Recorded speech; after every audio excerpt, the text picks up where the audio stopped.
Esta é a história do dia da Rádio Observador. O Twitter está vulnerável aos inimigos do Ocidente? Twitter has been all too eager to take private information from its users without telling them, to sell it and monetize it without their permission, to expose them to the worst kind of security threats, to censor them, to spy on them. I mean, you have painted a picture of a company that is not only out of control, but is truly in many ways a malign actor. Josh Hawley é senador republicano. É representante do estado do Missouri, um território bem no centro dos Estados Unidos. O senador encerrou uma audição de mais de 2 horas da Comissão de Assuntos Judiciais e, como ouvimos, acusa o Twitter de ser ganancioso, de vender os dados dos utilizadores e de os colocar em perigo. Uma empresa que, segundo diz, é um ator malicioso.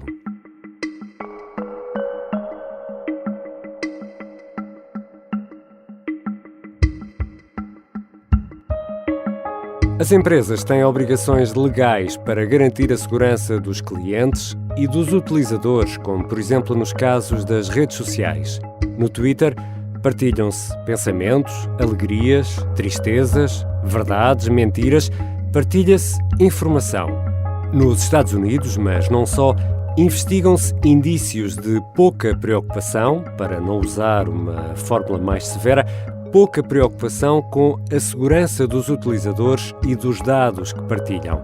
A audição na Comissão do Senado dos Estados Unidos a um ex-chefe de segurança do Twitter deixa-nos ainda mais apreensivos.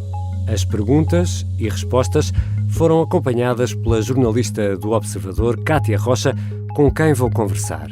Eu sou o Ricardo Conceição e esta é a história do dia.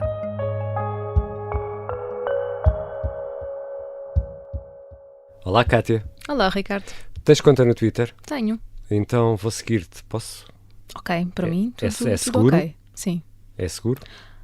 O Twitter enquanto plataforma podia ser mais, como percebi ao ouvir as 2h30 de audição no Senado. Então vamos falar dessa audição. Vamos começar pelo princípio, pelas apresentações. Quem é este senhor Peter Zatko?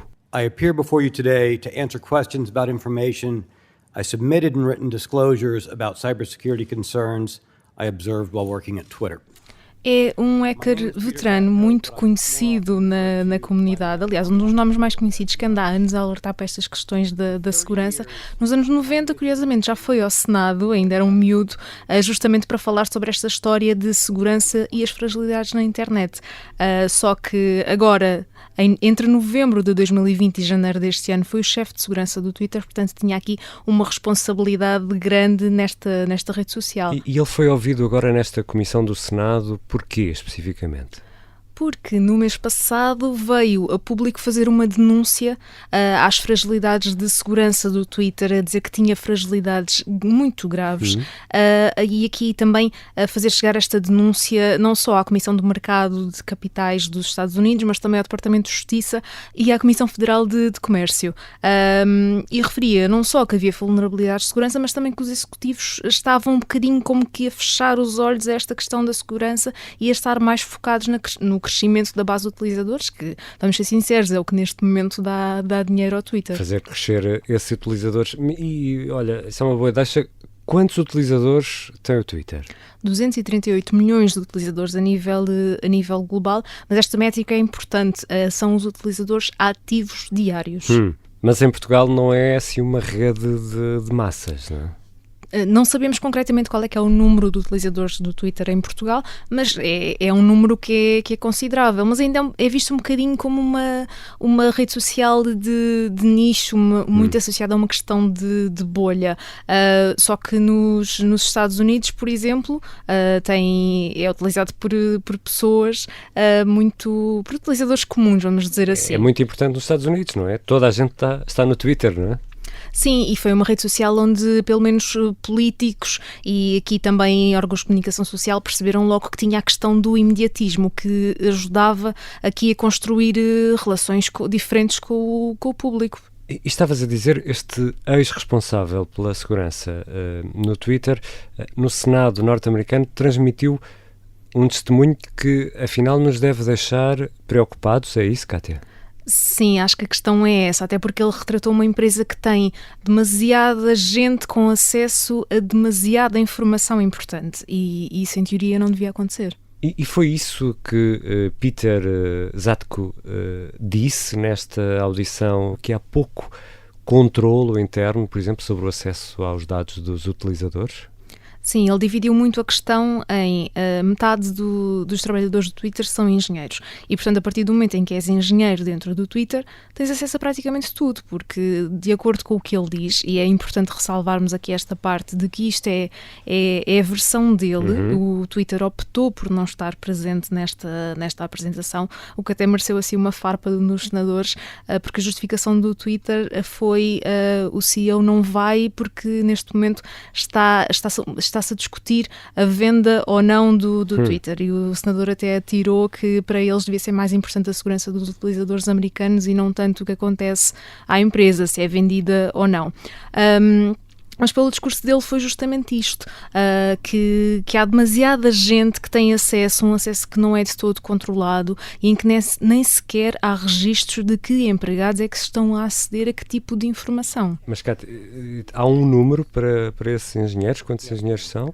São cerca de 4.000. One of the disturbing things that I saw, based upon being 10 years behind where I would expect a modern tech company to be, was a lack of an ability to internally look for and identify inappropriate access within their own systems. São 4.000 pessoas com acesso aos dados e estás a explicar que não há forma de saber se o engenheiro, vamos criar aqui um nome, José ou Francisco, acedeu aos teus dados ou aos meus dados no Twitter, é isso? Exato, foi esse o cenário que ele pintou. A questão é, em teoria, em empresas deste género tem de haver um acesso controlado e as pessoas só têm dados de acesso a determinada informação que seja necessária para a tarefa que têm e não teres acesso aos dados. A todas as salas, não é? Exato, tens uma chave que abre uma porta continuando aqui com este cenário, o engenheiro José, por exemplo, quando acede a determinadas coisas, devia, em teoria, anotar ao que é que acedeu. Claro que em empresas desta dimensão é tudo feito digitalmente.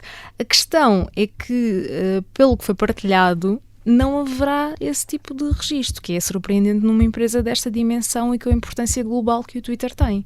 Já voltamos à conversa com a Cátia Rocha.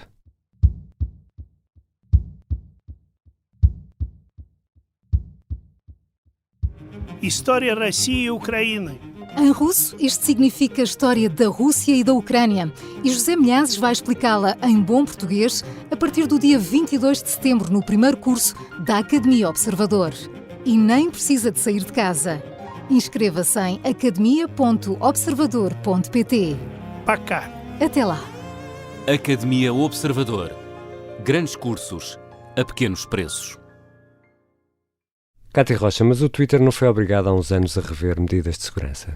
Foi em 2011 até assinou um acordo a dizer que se comprometia a rever a segurança. É aqui importante darmos este contexto. O Twitter tem ao longo da história da empresa tem tido vários incidentes de segurança, de pessoas que estavam a aceder a coisas que não deviam, vamos assim dizer. E em 2011 comprometeram-se com um dos reguladores norte-americanos a dizer que iam reforçar a segurança. E justamente na denúncia deste antigo chefe de segurança do Twitter está escrito que quando ele chegou em 2020, tinham passado 9 anos desde a assinatura daquele acordo, não havia praticamente progresso nenhum neste reforço da segurança, que estaria aqui a infringir um bocadinho aquilo que estava estipulado.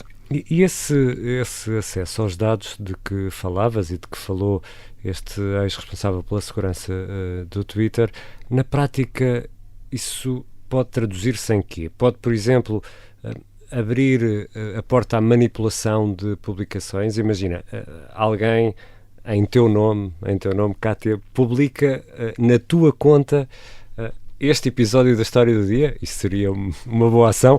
Isto é possível? É possível e, aliás, já foi feito, já foi há uns anos, já foram feitas publicações. Na altura descobriu-se que eram 2 adolescentes que tinham publicado a partir das contas do Barack Obama e do Joe Biden, na altura que era vice-presidente dos Estados Unidos. E aqui foi interessante perceber que este responsável de segurança tentou muito dar exemplos concretos do que é que estava a acontecer ou o que é que poderia acontecer aos senadores. A dizer, por exemplo, neste momento, se metade dos trabalhadores do Twitter conseguem ter acesso às contas dos utilizadores, provavelmente podem enviar tweets a partir das contas de todos os senadores que estão presentes nesta sala. Isso é muito preocupante. Sim, principalmente se for verdade, que lá está, só estamos a ver o relato de uma pessoa que já não trabalha no Twitter desde janeiro e que passou por lá uma temporada, e neste momento temos de dar sempre a hipótese do Twitter também se tentar defender, que é uma coisa que até agora ainda não aconteceu. Mas falavas aí, por exemplo, no caso de 2 miúdos que terão usado as contas de Obama e também de Joe Biden, mas podemos também estar perante casos concretos de manipulação ou mesmo venda de informação, e já aqui a pensar em tipos se calhar menos recomendáveis e que podem de alguma forma usar esta informação para guerras comerciais ou para guerras como estamos a assistir na Ucrânia. Sim, este ex-responsável de segurança do Twitter disse mesmo que já encontrou em subfóruns da internet e relatos de que poderia haver acessos de alguns empregados do Twitter já à venda. Não mencionou valores, não mencionou sequer há quanto tempo é que viu este tipo de informação, mas que existe.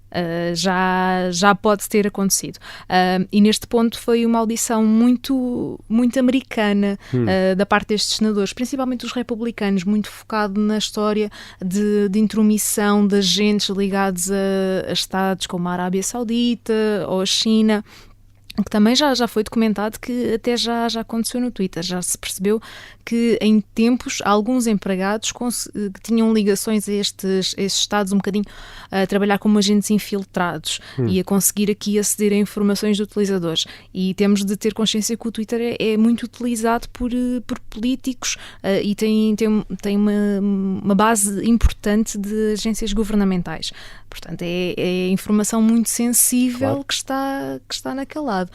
E nesse sentido foi os republicanos muito... É uma questão de defesa, é uma questão de segurança nacional. Temos aqui de desenvolver esforços nesta matéria. De resto, o senador que ouvíamos no arranque deste episódio, e como explicámos, é do Missouri, portanto é do centro dos Estados Unidos, é um senador republicano e que demonstra essa preocupação. E perante isso tudo, as autoridades norte-americanas ou europeias, mas neste caso estamos a falar dos Estados Unidos, já fizeram alguma coisa?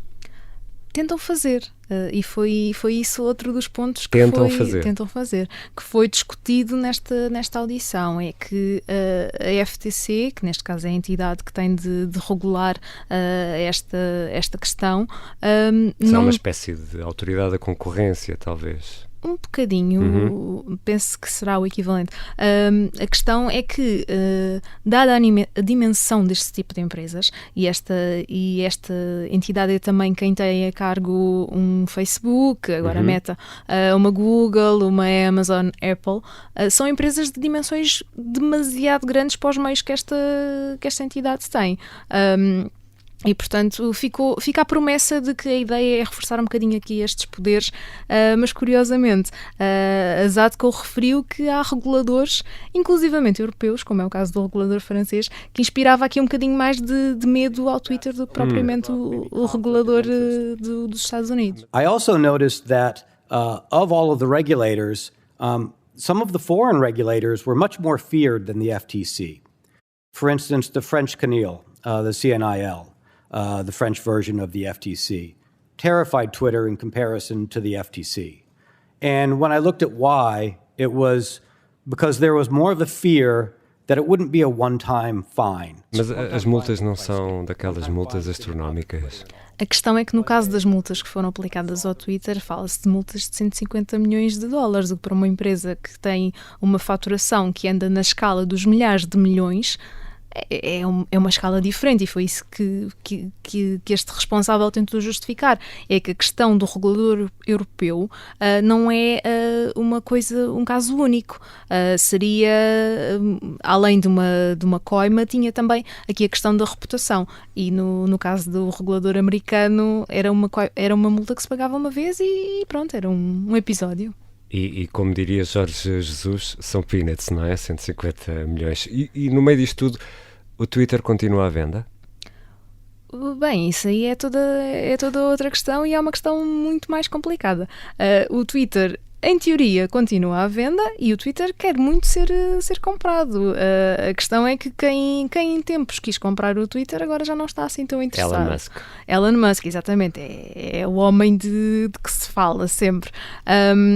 E ainda esta terça-feira, em Assembleia, os acionistas do Twitter deram luz verde à venda a Elon Musk. É uma formalidade.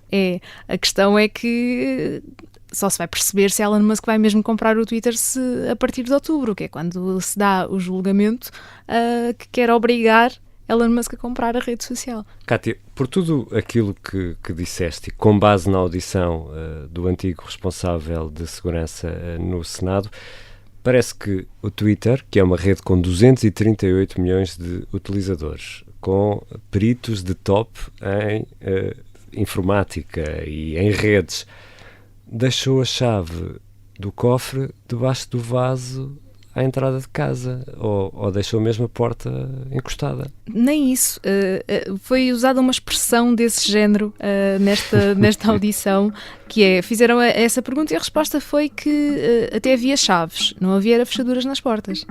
É um bocadinho esta a questão dele. Obrigado, Kátia. Obrigada.